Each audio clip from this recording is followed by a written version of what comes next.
Chinese Premier Li Keqiang has delivered a speech focusing on the importance of sustainable development.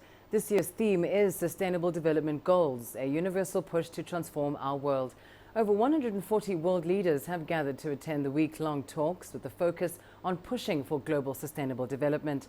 Other major topics this year include climate change, the Syrian crisis, the Korean Peninsula nuclear issue, and combating international terrorism.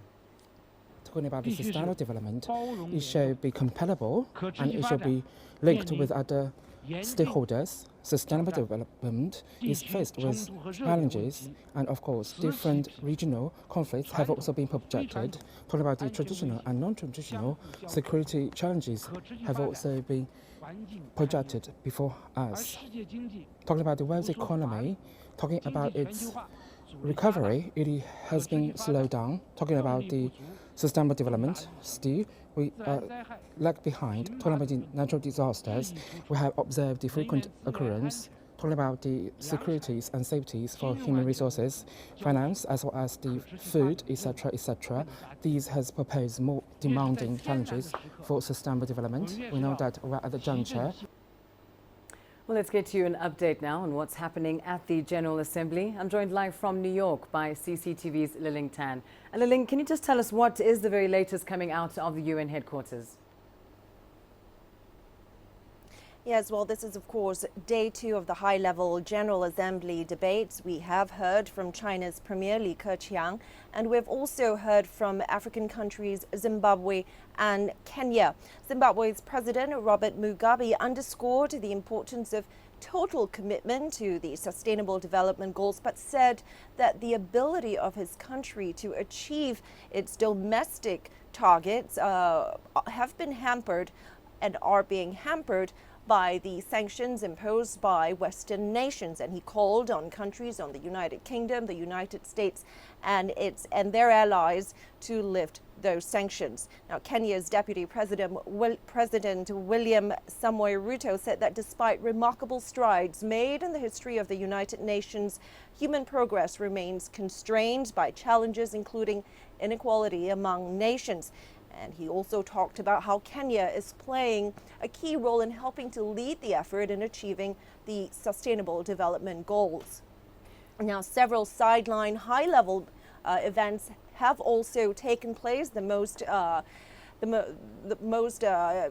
crucial ones, perhaps so far, might be the Paris Climate Agreement. Earlier this morning, some 60 nations joined the agreement, and that is 5 more than the 55 countries needed for this deal to go into effect. So that brings the deal past its first threshold.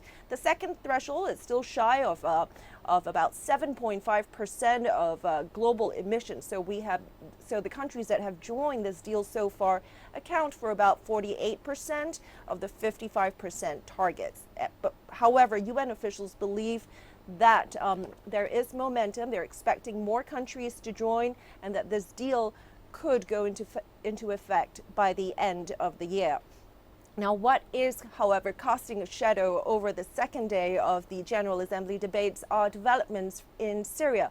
The attack on Monday on an aid convoy delivering humanitarian supplies to a town near Aleppo city, and then Tuesday night's airstrike that killed about 4 medical staff workers who were involved working with a mobile emergency unit.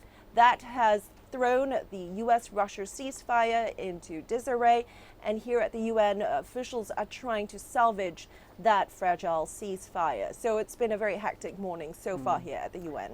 And of course, with 140 world leaders in attendance, there'll be more talks, more speeches. What else is on the agenda for the rest of today? Well, for the rest of the day, by the end of the day, about 40 nations would have addressed the General Assembly's 193 member states to deliver positions on where their country stand on some of the most pressing issues in the world.